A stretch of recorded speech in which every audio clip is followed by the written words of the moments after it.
Roh Kudus memiliki peranan sangat penting sebagai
mengajarkan bahwa Roh Kudus adalah bagian dari Allah Tritunggal, Allah Bapa, Allah Anak, dan Allah Roh Kudus.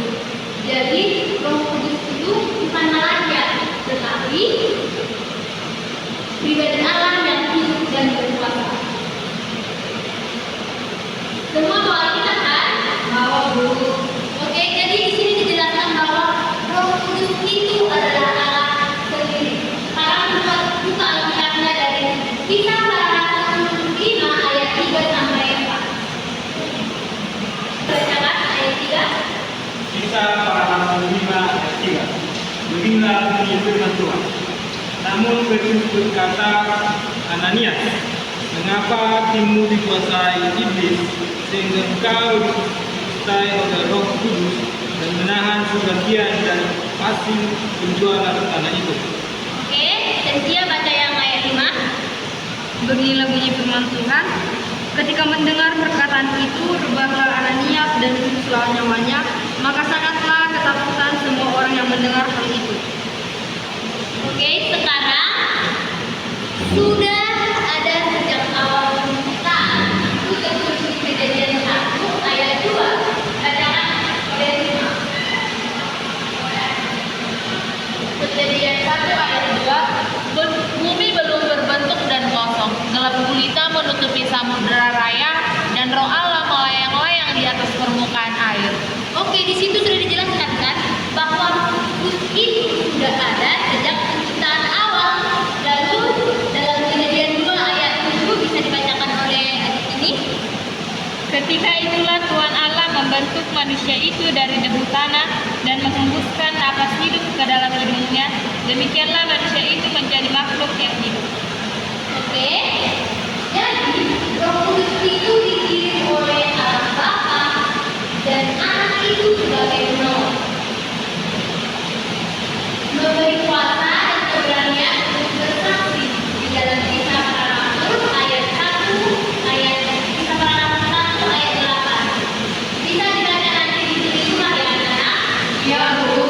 Lalu yang terakhir itu mengubah dan menuntut hidup orang percaya dalam Galatia 5 ayat 22 sampai 23.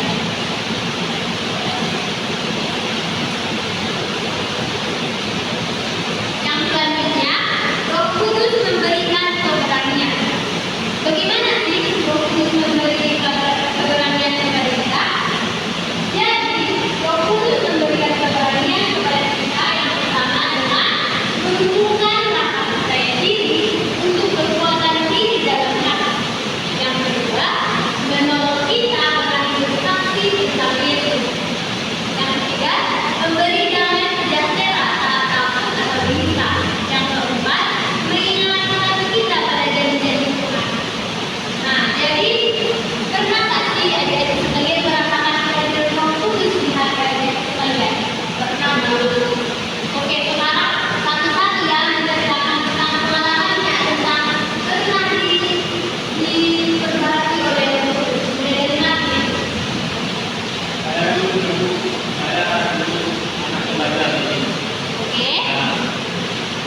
Keluarga saya bilang kepada saya untuk kuliah di luar kampus.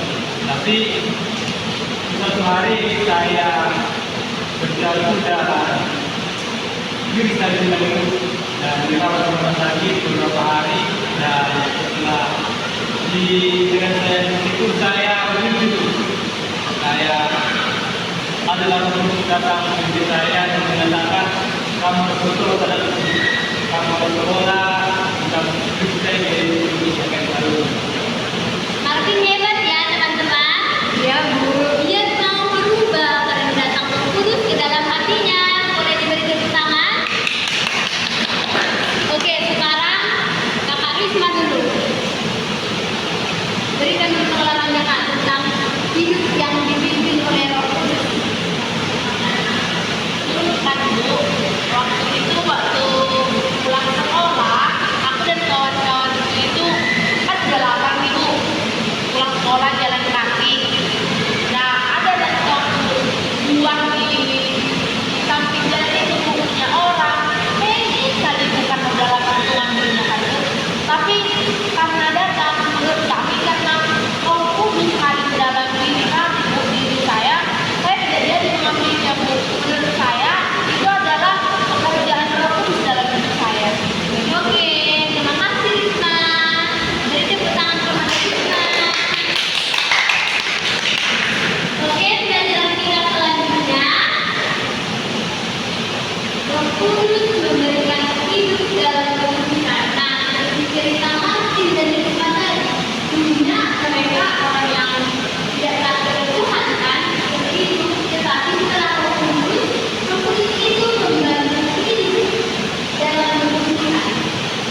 ke-16, beginilah bunyi firman Tuhan.